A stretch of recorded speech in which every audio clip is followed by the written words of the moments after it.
मलद्वार में दर्द है, आपने दवा खा ली दर्द की, आपने एंटीबायोटिक्स खा लिए, आपने ऑयलिंग कर ली या फिर आपने कोई टॉपिकल क्रीम लगा ली, फिर भी आपका दर्द नहीं जा रहा है।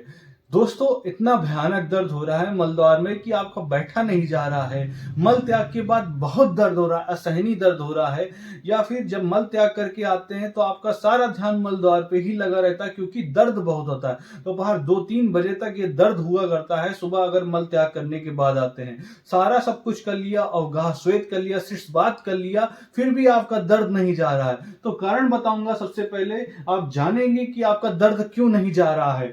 तो क्रोनिक फिशर होता है। क्रोनिक फिशर एक प्रकार का दोस्तों मलद्वार में एक प्रकार का लॉन्गिट्यूडनल कट हो जाता है, जो कि आपके एनल वर्ष पे मोस्टली होता है या फिर डेंटल लाइन के बिलो होता है मोस्टली। अगर बात करें तो ये क्यों होता है, जो होता क्या है, जब भी आप मल त्याग करते हैं, जब फिर लैट्रिन जो होता है, पहला जो हिस्सा या टाइट आ जाता है, जो पहला जो मल का भाग है वो फिकोलिक बन जाता है। मतलब ऐसा समझें, जो पहला हिस्सा है वो टाइट हो गया, मतलब हार्ड बन गया। तो जब मल टाइट होगा, अगर आपका स्टूल टाइट होगा, तो आपके वहां पे चीरा लगाने की संभावना बहुत ही ज्यादा हो जाएंगी। वहीं अगर आपका मल सॉफ्ट रुई जैसा होगा, अगर मान लीजिए रुई जैसा होगा तो आसानी से निकल जाएगा। अगर टाइट होगा तो अगल बगल कहीं चीरा मार सकता है, जिसके कारण आपको फिशर इन एनो हो सकता है। यही कारण है, सबसे पहले मुख्य कारण है जिसके वजह से आपको फिशर इन एनो होता है। अगर ये लंबे समय से हो गया, आपका घाव भर नहीं पा रहा है, बार बार ये फिशर हो रहा है लंबे समय से, तो आपको क्रोनिक फिशर हो जाता है, जिसकी वजह से आपका मलद्वार छोटा हो जाता है। छोटा क्यों होता है?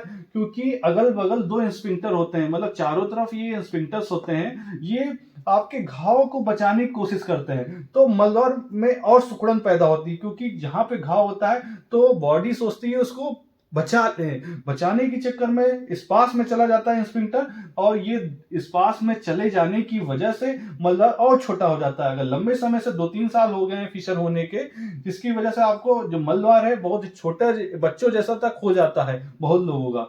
ये क्यों होता है? तो मलद्वार के चारों तरफ स्फिंक्टर होते हैं, इंटरनल स्फिंक्टर और एक्सटर्नल स्फिंक्टर। देख सकते हैं एक्सटर्नल स्फिंक्टर और इंटरनल स्फिंक्टर। ये एक्सटर्नल स्फिंक्टर वॉलंटरी कंट्रोल होते हैं, ये आपके मलद्वार के मल को रोकने की क्षमता प्रदान करते हैं। ऐसा समझे, अगर आपका जो मल है वो दोस्तों, अगर ये ना हो, अगर स्फिंक्टर्स ना हो, तो आपको डायरेक्ट ही आपका मल पास हो जाएगा, जिसके कारण आपको समस्या हो सकती है, जैसे कि आपको डाइवर में पहन के रहना पड़ता है। जो लोग सर्जरी कभी कभी करा के आते हैं, इसमें स्फिंक्टर्स ज्यादा रिलीज हो जाते हैं, ज्यादा रिलीज होने के कारण, ज्यादा कट होने के कारण उन लोग को ये इनकॉन्टिनेंस ऑफ फीकल मटेरियल, मलदार की रोकने की क्षमता खत्म हो जाती है।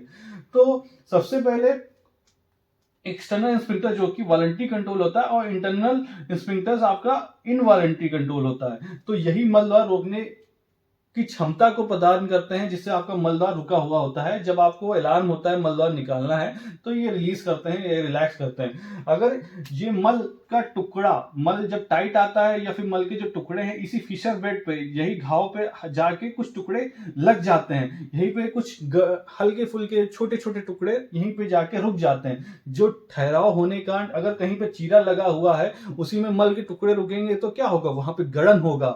जब भी आप मल त्याग करके आते देखा होगा आपको, बहुत गड़न होता है, दर्द होता है, जलन होता है, क्योंकि वहीं पे मल के टुकड़े रुके रहते हैं। आप गड़न जैसा, ऐसा लग रहा है कैंची जैसा कोई काट रहा है, जिसको कर्तनवश पीड़ा कहते हैं। ये जो मल का टुकड़ा होता है, मल का जो हिस्सा होता है, तो उसमें ग्राम निगेटिव बैक्टीरिया होते हैं और एनारोबिक होते हैं। और मोस्टली जो ग्राम निगेटिव बैक्टीरिया मल के द्वार में होते हैं, मल के टुकड़े में होते हैं, वो मोस्टली 6 प्रकार के होते हैं, जैसे कि बैक्टीरियोट्स, बी बैक्टीरियोस, एस सल्मोनेला, और भी बहुत प्रकार के होते हैं। वो अलग बात है, बाद में बताएंगे। सबसे पहले यहाँ पे देख सकते हैं, ये मलद्वार आपका छोटा हो जाता है। तो छोटा होने की वजह से आपका जो समस्या बार बार परसिस्ट होता है, और मोस्टली जो सर्जरी में किया जाता है, आपके मलद्वार जब छोटा हो जाता है तो ये स्फिंक्टर्स जो होते हैं काफी कंप्रेस्ड हो जाते हैं, ऐसा समझे स्पास में जो हो चले जाते हैं। तो सर्जरी जब की जाती है, जब ऑपरेशन मोस्टली किया जाता है, तो LIS किया जाता है, LIS,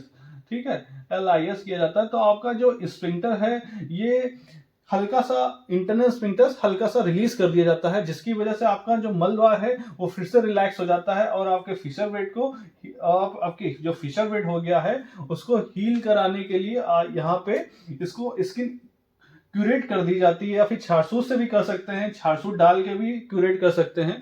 तो दोनों तरीके से कर सकते हैं, जिसमें कि आपका जो मल द्वार है आपका रिलैक्स हो जाता है। या फिर आप एनल डायलेटर आते हैं, बहुत सारे एनल डायलेटर जैसे कि लॉर्ड डायलेशन कर सकते हैं, या फिर जाइलोकेन जेली आती है, पाइलोसिट क्रीम आते हैं उन, या फिर कोई ऑयल से आप दोनों उंगली की मदद से आप अंदर डाल के हल्का सा खींचते हैं 3 o'clock पे और 9 o'clock पे। अगर मल द्वार है तो प्रेस करते हैं इस डायरेक्शन में कि 9 o'clock में और 3 o'clock में प्रेस करते हैं, मतलब आप ऐसे लॉर्ड डायलेशन करके प्रेस करते हैं दोनों तरफ, तो अब भी आपके स्फिंक्टर्स रिलीज हो जाते हैं, रिलैक्स हो जाते हैं, आपके जो फिशर लंबे समय से है वो भी हील हो जाता है, अगर लंबे समय से अगर सही तरीके से उपचार करेंगे तो यही जानकारी कि क्यों होता है मलद्वार का छोटापन, क्यों हो जाता है एनल स्पास, क्यों हो जाता है। जिनको फिशर होता है उनको दर्द होता है, बहुत ज्यादा जलन भी होता है, खुजली भी होता है, या फिर लैटिन के साथ मिक्स होकर ब्लड स्टूल पास होता है। मलद्वार छोटा हो गया है तो उसको रिलैक्स करने के लिए सर्जरीज होती हैं, जैसे कि एलआईएस या फिर लॉर्ड डायलेशन कर सकते हैं, या छाछूट से भी इसका बहुत ही अच्छा उपचार है जो कि आप कर सकते हैं, जिसमें कि आपका फिशर हील हो जाता है, आपका छाछूट क्यूरेट कर देता है फिशर बेड को। अब लॉर्ड डायलेशन से इसको डायलेट भी कर सकते हैं, या फिर